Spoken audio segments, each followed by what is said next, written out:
How you guys doing today? It's Anthony Gangi. Welcome to another episode of On the Line. Today, I got Greg Piper on. You guys may recognize him from other Guardian trading videos. Hey, Greg, what's up, brother?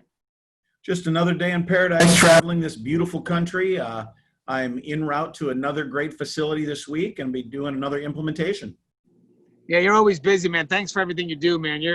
The sacrifices that you make just to make sure we're safe and secure is great, and I want you to know I appreciate you. You know, today we're going to be discussing briefly challenge yourself to kind of understand the different opportunities that when you work in corrections, prisons, jails, whatever, that's offered to you. I think a lot of people think that we're just limited by working in a facility and just kind of, I don't want to say standing guard, but technically, just playing that safety and security role. What they don't realize is that this is a profession that has room for a lot of personal growth, as long as you are willing to look to the left and right. And the reason why I know about the personal growth is because everybody gets burned out in their career. And when I started feeling that burnout, I was looking to the left, right, above, and I was able to find a place where I thought that my skills could best be utilized. And right now, look at me, I'm on the administrative end and I'm doing pretty well, 7 years away from retirement. And I still have a little bit of energy and a little bit of motivation. Hey, Greg, we call this a profession. You know that. I mean, the most important thing about profession is that personal growth. So in your experience, outside of that safety and security aspect, what else can corrections, prison, jails offer you? Well, I started in the prison system back in 2004, 2005 as an officer working the tier. Some of the best and greatest moments of my life were spent doing that, working those rounds. And there are some officers who absolutely can do that and be great at it. And whether they promote or not, we need those frontline warriors doing that day in, day out, doing those rounds, keeping us safe, keeping the facility running.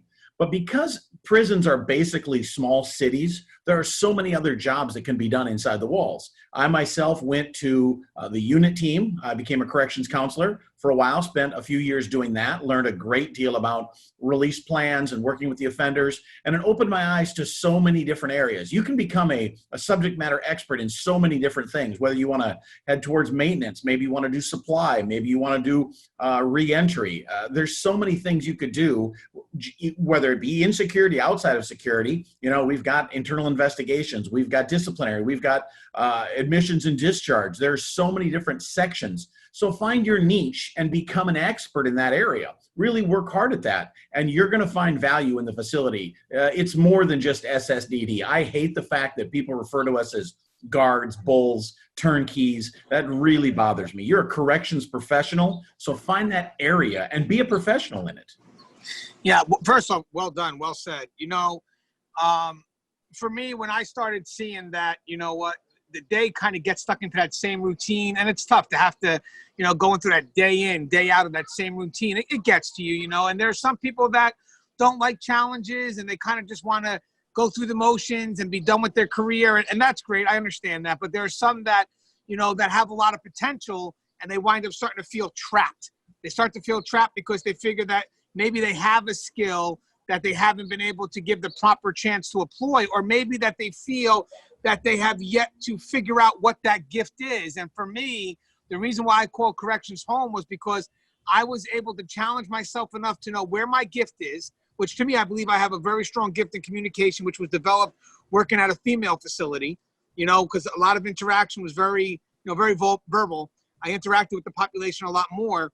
And I figure, as I started moving up, especially now on the administrative level, I use a lot of that communication to solve problems between the different departments. But again, I didn't just restrict myself to thinking that I'm going to go up this level. That wasn't the only option. I had to actually invest myself into looking at other opportunities that were left and right, and then saying, okay, let me see, what do I have that I figure could benefit them? But also, what can they give me that can benefit me, that dance? And I just found that there's a lot of opportunities that were very balanced. I took advantage of it. And again, I'm happy where my career is right now. I'm happy that I am doing a little bit more, got a better understanding of the profession, definitely, but there's still more. And I think I'm on that trajectory to kind of find my purpose within this profession, hopefully within that 7 years. But I know, Greg, right now you got a purpose, man, and you were able to take your experience, travel out. But in the meantime, you've also traveled up inside your facility, right? You were an officer, became a sergeant. So, I mean, you know, that motivation to move up, that motivation to look at the different opportunities will help you survive in this career.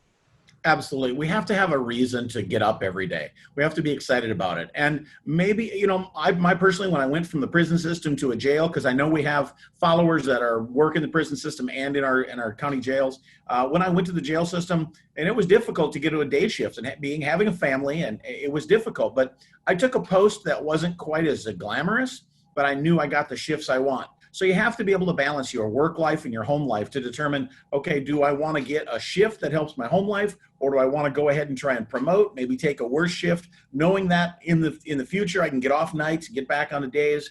You know, it's all part of, you hate to call it a game, but really if you don't enjoy it, then why are you doing it? So there's lots of opportunities, and we just have to have fun with it, because there's nothing, and I know Tony can't stand it either. There's nothing worse than an energy suck showing up to work. If you don't want to be here, don't come to work. Don't show up. Go somewhere else and work. We want people who want to be here because it's a tough environment. Ryan, I'll tell you something. For those that choose to want to be here, those are the ones that actually take advantage of all the opportunities provided and bring a positive atmosphere to the workplace. You know, just a real good employee morale. Hey, Greg, you have anything you want to say in closing? As always, just keep a positive attitude. Always keep growing. Always keep learning. Keep your head up. Be smart. Don't let complacency be your best friend. Always challenge yourself, and that'll get you down the line, because the ultimate goal is, as I always say, is to get your team home safe. Thanks for having me on, Tony. Of course, Greg. Thanks for coming on. Guys, as you know, the show is on the line. Stay tuned next week for another episode. Everybody stay safe.